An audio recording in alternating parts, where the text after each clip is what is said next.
I have something quite interesting today. I was contacted by Marco from Novelli in Italy, and he asked me if I wanted to review something, so I said yes, and then he sent me this. And I'm looking at my lap because this is a large bit of packaging, which I wanted to show here, not with the camera facing down, because there's no way I can fit this in the visual angle of the camera. So here you have it, Cervinia. Now this is a pen with a backstory. I have the pen here. I will show you that, of course, up close and personal in just a minute. But let me just open up this tin. There's a couple of things in here. First of all, the actual box. And the fascinating thing about this pen is that it's a vintage pen. Very vintage box, which I think is really cool. You also get 3 bottles of ink. Cervinia, 1936. Cervinia, 1936. So you have a bit of a sort of a black ink. We have a bit of a green ink. And then finally we have a red ink.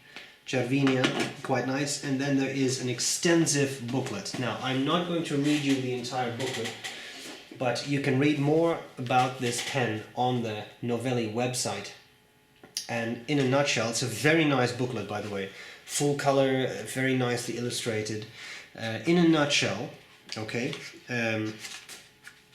Cervinia has been around for a bit.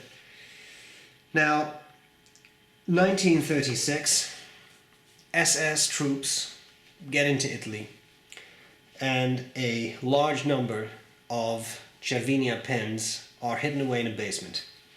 SS doesn't find them. 2014, whoop, fast forward, and these pens are rediscovered. Some have degraded a bit, some are unfinished, some need parts that need to be replaced because the tooth of time has gnawed away at them. And Stipula takes on this task, so they start to refurbish these pens. And now they're for sale, so you can get them. This is the Cervinia Transparente model, which is very nice and which I'm going to show you, but that's pretty much the backstory. So these pens have been in a basement for decades, and then they're recovered. And Stipula works on them, and then they are made available to the public again. So if you buy one of these pens, you pretty much cannot have newer old stock than this, I think, but again, bear in mind, some parts had to be replaced. So you're not necessarily buying a complete vintage pen, you're buying as much of that pen as there was, and then with some parts changed or replaced simply because they need to be replaced. Irrespective of that, I would say you're buying a pretty cool piece of history. So, without making this intro too long, let's just look at the parts of the pen, let's see what it's like, and do a writing sample, and then I'll tell you what I like about it and what I don't like about it. Let's get started. Okay, so here we go with the Cervinia Transparente, sorry. So you can see size by size with a Lamy Safari, this is not the world's biggest pen, and especially as you uncap it. But what you do have to consider is that back in the day, they didn't really do a whole lot of oversized pens, right? This is kind of what it would be. So let's cover the parts of this pen. A very nice celluloid, and so the finial there is completely black. Then we have a clip which is really quite stiff. We have a little vent hole there to make sure you don't draw a vacuum, and as I understand it, when you open up a pen, that makes sure that you don't create a vacuum and suck ink out and get ink in the cap. You don't necessarily see that a whole lot anymore on modern pens, but it works quite well. So there is that. Again, a very attractive celluloid. That green stripe is really, really nice. We have a simple center band. We have a barrel. The barrel says Cervinia Transparente, and also has a registration number, which is quite nice. I'm assuming that is something like a patent number. One sec, just taking a sip. Okay, so there is that. Then at the end here, piston-filled pen, so a piston turning knob, which I will not operate now because the pen is full of ink, and it holds a lot of ink. It sucked up a lot of ink, so that's quite nice.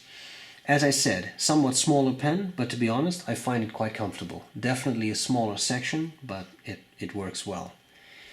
even for someone with maybe somewhat larger hands. Cervinia, sorry, I keep mispronouncing this name, Cervinia 14 karat nib. As you can see, this is a very simple, no frills nib, and then we have a nice feed, which looks like ebonite to me. So really quite nice. If you want to, I'll be very, very careful, but you can pose this pen and then you have an even nicer sized pen, and being all celluloid, it's quite light and very comfortable to use. Okay, now Marco did ask me what I wanted, so I ended up with a, a broad nib. Let's zoom out a little bit. And let's do some writing.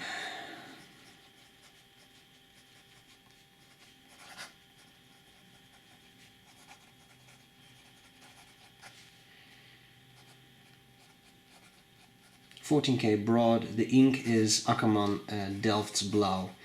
This is a washable blue, and as I will be returning, like I would return this pen, I like to put in something that is not too difficult to clean. So there we go. Bit of writing. Rhodia paper. It's a smooth writer. Very pleasant.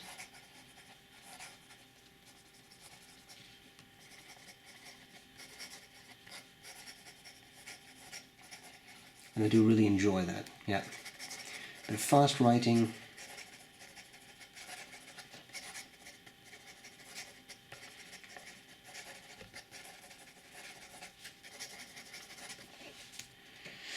Wetness. Nice, quite wet.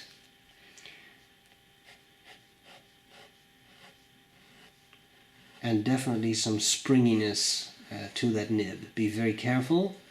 It's not advertised as a flex nib, but there is definitely some springiness to it. So really quite nice. As to reverse writing,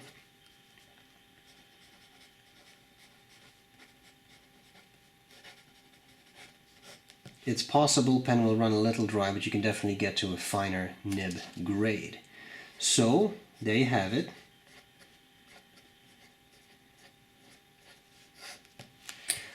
Nice writer, beautiful pen. Let's see what I like about it and what I don't like about it.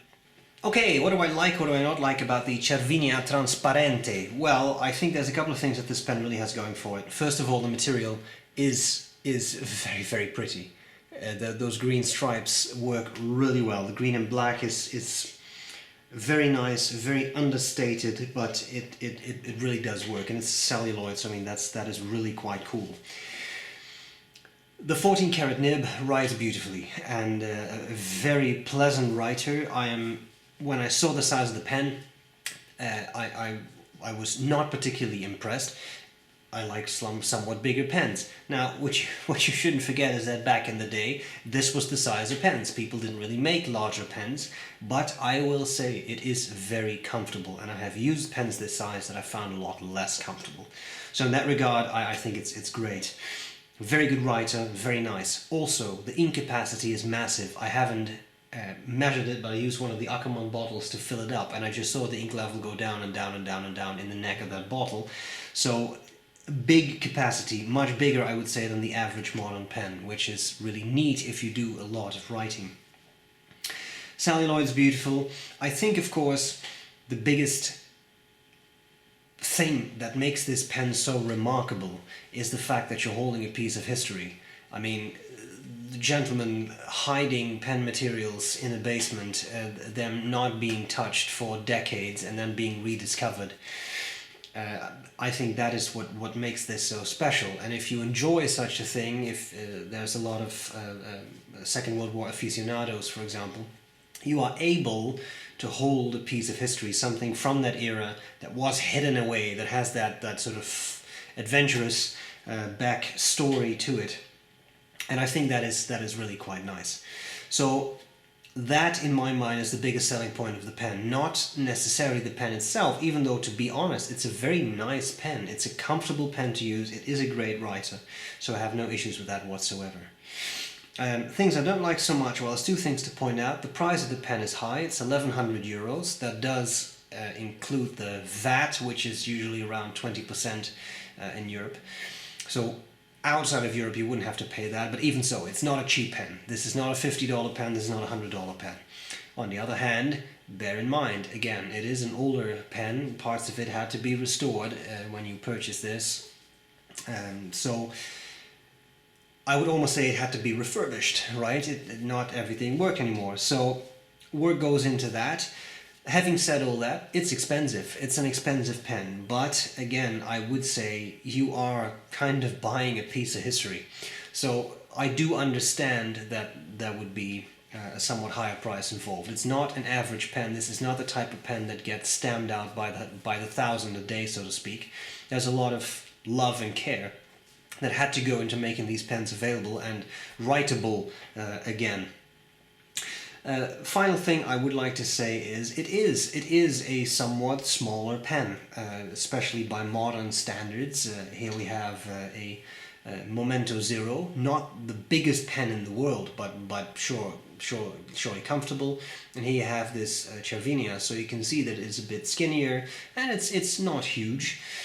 But having said that, I find it to be incredibly comfortable, a very pleasant writer, and there's no two ways about it. And this is coming from the gentleman who does really like his oversized pens.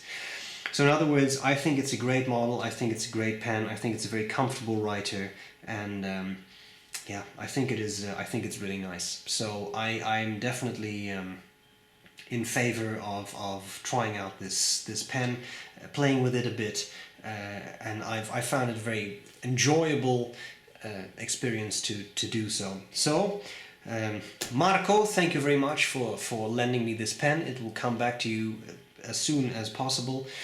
It was very interesting to hold this, and that may sound a bit esoteric, but it is interesting. And when you hold it, it does feel a bit special. Because of the history to this pen, I think that makes it quite fascinating. So, I hope this was useful, and I'll gladly see you later. Bye bye.